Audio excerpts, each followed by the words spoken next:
Okay, so now that the rear axle's finished, we don't have enough clearance on the front wheel to the fender because of the back spacing that I ordered.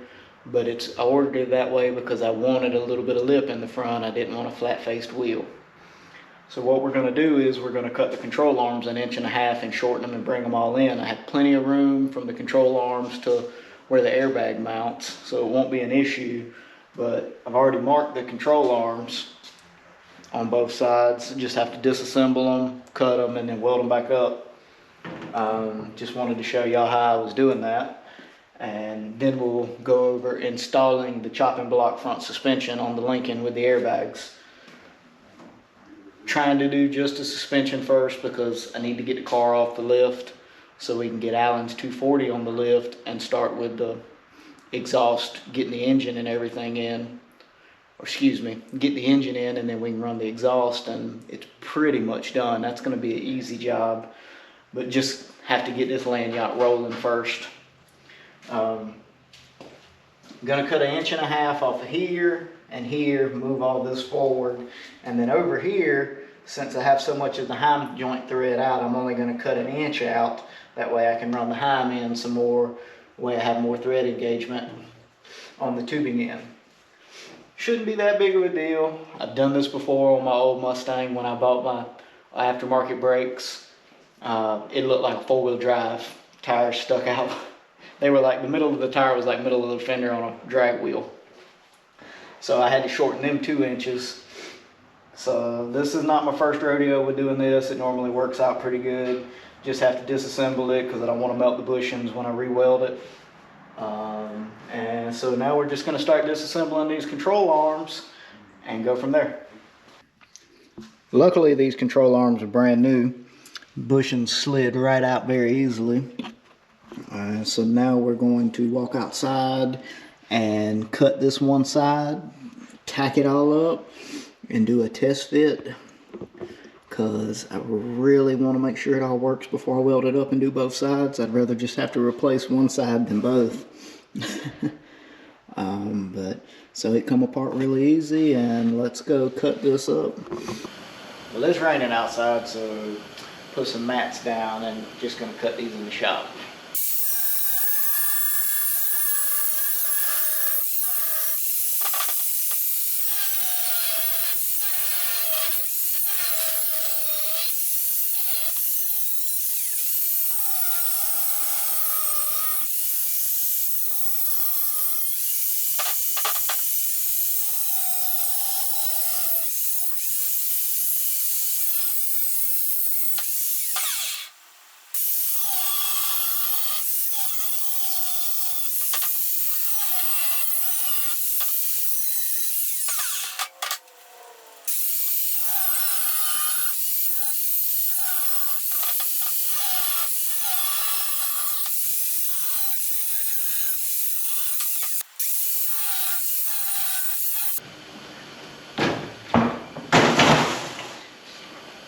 But since we can't go outside, we'll bring outside to us. A little pain in the behind holding these little pieces and trying to clean them up.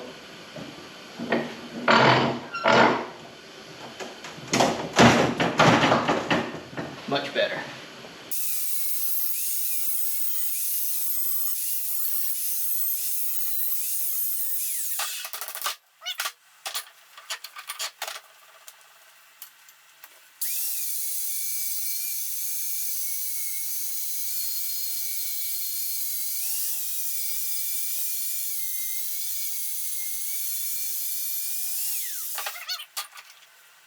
Put the bushings back in, reassembled the ends. Now what we're going to do is we're going to bolt this onto the top, tack the upper control arm, just make sure it fits. And then we're going to bolt this in the cross member on the bottom and bolt the heim joint and thread it onto the rod end, and then line the spindle up with the center of the airbag, and then tack everything. Then once we get it lined up and everything, make sure it's all going to fit, and we'll weld everything out, and then we'll be ready to final install everything.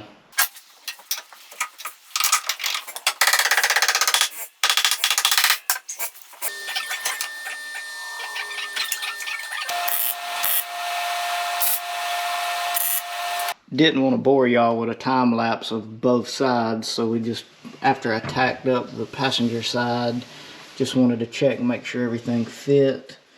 So I put the spindle on it. The top's fairly simple to do since these bars right here are straight. I just cut it and tacked that on the table and then bolted it in. And then I did the bottom the same as I did the front. Put the heim joint in and then lined everything up and got the spindle center line right here with where the airbag goes. Now we're gonna throw the wheel on it, make sure we've got enough clearance after it's cut. I can get my hand up in here in between the fender now, so that's a lot better than it was.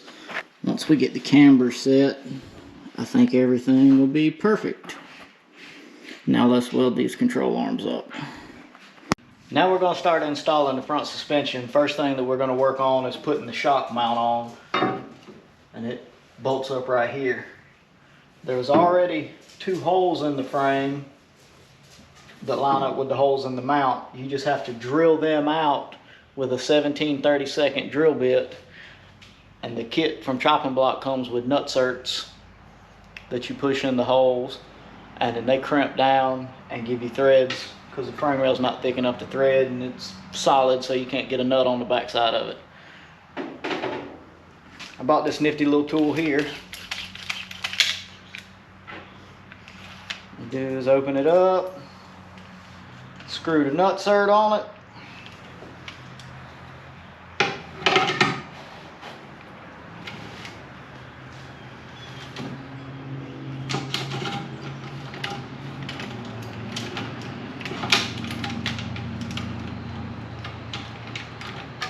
and voila, now you have a threaded hole. So we're going to put these 2 in, then bolt the shock bracket up, and then drill this hole and this hole, take the shock bracket back up, off, then drill it out to 17/32, and then put the other 2 nutserts in it, and the shock mount will be bolted. Then the factory shock mount is up here. This part unbolts. I'm going to cut this off because the little plate that holds the airbag mount in will go right there. Then the airbag cup will mount here, and then we'll bolt the upper and lower control arms on and put the spindle on, and the front end will be installed.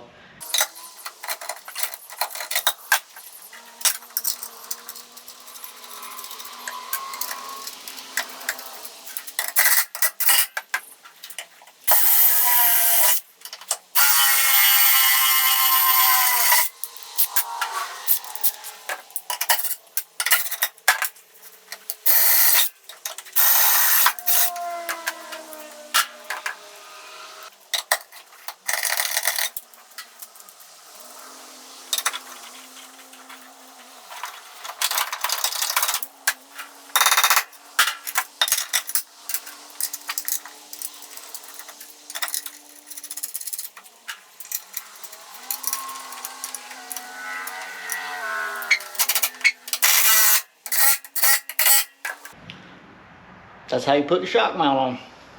So now we're ready to install the front suspension. I recommend putting the upper control arm in first before you do anything, because the hardware that you have to use is the factory hardware, and it's just these little blocks with threads in it and the factory bolt. It's painted behind to get up in here, and if you drop this and the airbags in it, you can't get your hands up in here to do it. So I'm gonna put the control arms on first and then put the airbag in. But we're ready to get started with that. I'm looking forward to this.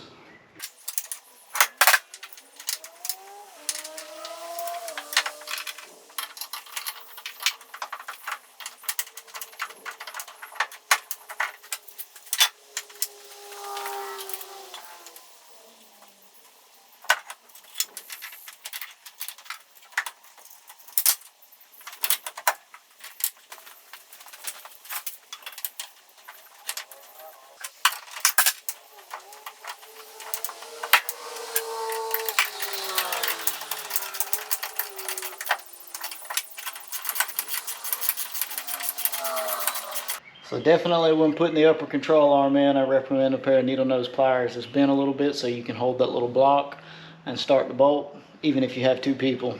Second person needs this. So the upper control arm is bolted in. Now we just have to put the bottom control arm in. Got it sitting here waiting. Need the little pieces that go in here.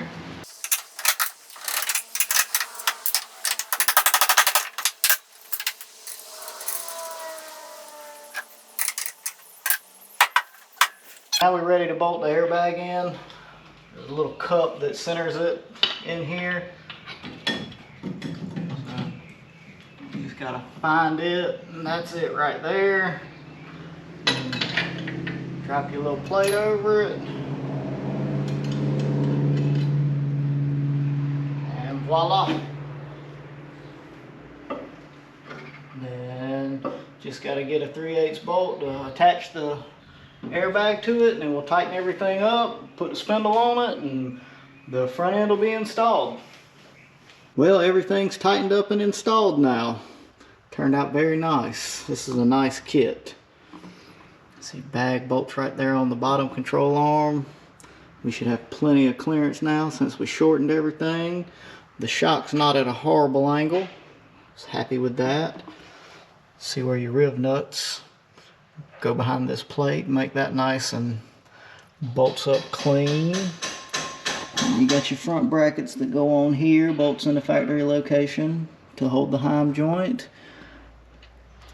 And then where it bolts into the cross member, you just use the factory bolts. One thing I do suggest is to have the air ride and all already plumbed, because you want to put your airline to your bag before you do all this. We just run a dummy line to put some air to it here in a minute, just to make sure everything works good, but the bag will have to come back out for the final running of the lines. So, but like I said, this is all just mock-up. We will eventually tear the whole car back apart and finish it, but let's put the spindle and a wheel on it, put some air to this thing. Everything fits great. We got plenty of clearance. Rigged this up a little homemade airline. Now we don't have a fancy compressor or nothing, but we just wanted to see this thing go up and down.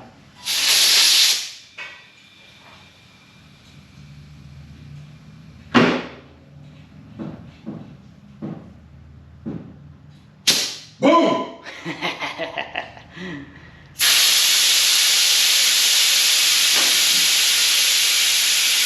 That's what I'm talking about.